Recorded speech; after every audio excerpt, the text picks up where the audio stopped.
Saudara Puan Maharani kembali terpilih menjadi Ketua DPR RI setelah melalui rapat perwakilan partai politik usai pelantikan anggota DPR. Sebagai pimpinan DPR, Puan akan dibantu 4 wakil ketua.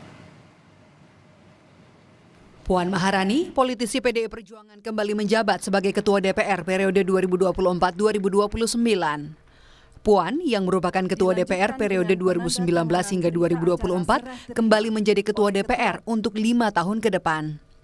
Sesuai dengan Undang-Undang MD3, posisi Ketua DPR jadi jatah yang didapat oleh parpol pemenang pemilu. PDIP menunjuk Puan Maharani untuk kembali menjadi Ketua DPR. Puan akan didampingi 4 orang wakil ketua, yakni Sufmi Dasko Ahmad dari Gerindra, Adis Kadir dari Golkar, Cucun Samsurijal dari PKB, dan Saan Mustopa dari Nasdem. Di pidato pertama, Puan berjanji menjadikan DPR terbuka pada masukan dan kritik dari masyarakat. Atas nama seluruh anggota DPR RI, kami juga mengundang partisipasi dari seluruh komponen masyarakat, media massa, pers, kaum intelektual, akademisi, mahasiswa, LSM, ormas, dan lain sebagainya untuk ikut memberikan masukan, pandangan, dan kritik terhadap berbagai kebijakan negara yang akan diambil. Berikanlah pandangan, saran, dan kritik yang ikut mencerdaskan kehidupan bangsa. Usai penetapan pimpinan DPR, anggota Dewan bakal membahas sejumlah agenda, termasuk jumlah komisi dan alat kelengkapan Dewan. Nantinya akan ada rapat pembahasan antara perwakilan fraksi bersama pimpinan DPR.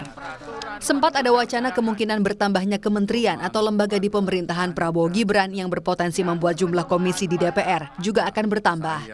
Sekretaris Jenderal Partai Amanat Nasional Eko Patrio sempat menyinggung soal bertambahnya komisi DPR RI dari semula 11 komisi menjadi 13 komisi. Eko menambahkan, jika memang ada penambahan komisi, harus ada kontribusi yang diberikan pada komisi tersebut. Ya, ini makanya belum diputuskan, kita nggak tahu nanti pas lagi paripurna mudah-mudahan sudah ada putusannya dan kita berharap sudah tahu harus menyikapi seperti apa. Pastinya kita akan nyiasatin karena kan kebetulan nanti mitranya akan bertambah. Nah, tentunya di kita juga harus ada memberikan kontribusi juga di komisi, terutama penambahan dari 12 dan 13. Siapakah orang-orangnya itu? Penambahan komisi yang saat ini jadi wacana diharapkan juga diimbangi dengan kinerja anggota DPR yang terakselerasi. Pengamat politik Universitas Al-Azhar Indonesia Ujang Komarudin menyebut, jangan sampai kerja anggota DPR jadi mandek karena hambatan dari partai politik. Sebaliknya, potensi yang ada harus didorong untuk mendorong produk legislasi yang berkualitas. Karena biasanya kalau sudah berhadapan dengan praksi ini agak sulit. Nah, itu tadi yang saya bilang. Saya dari 2011 sampai 2016 saya pernah jadi staf khusus ketua DPR juga, agak sedikit paham terkait dengan formulasi itu. Karena banyak senior saya, banyak teman-teman saya juga di DPR yang lama juga mengatakan ketika sudah keras, ketika ditelepon oleh ketua umum partai juga diam, nggak bisa apa-apa juga. Dan ini terjadi di hampir semua partai karena pengendali dari semua itu partai politik yang ada dalam praksi. Tetapi tadi kita tidak boleh membatasi potensi-potensi beliau-beliau itu. Potensi itu harus tumbuh kembang menjadi sebuah produk legislasi yang memang mumpuni, yang punya kualitas. Nah, ini yang kita harapkan.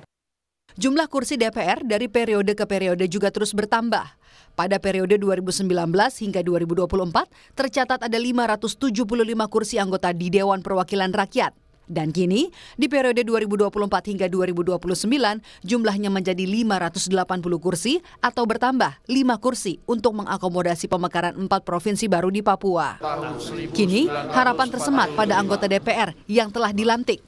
Sumpah jabatan yang sudah diucap kini ditunggu untuk menjadi bukti dan bukan sekadar janji. Tim Liputan, Kompas TV.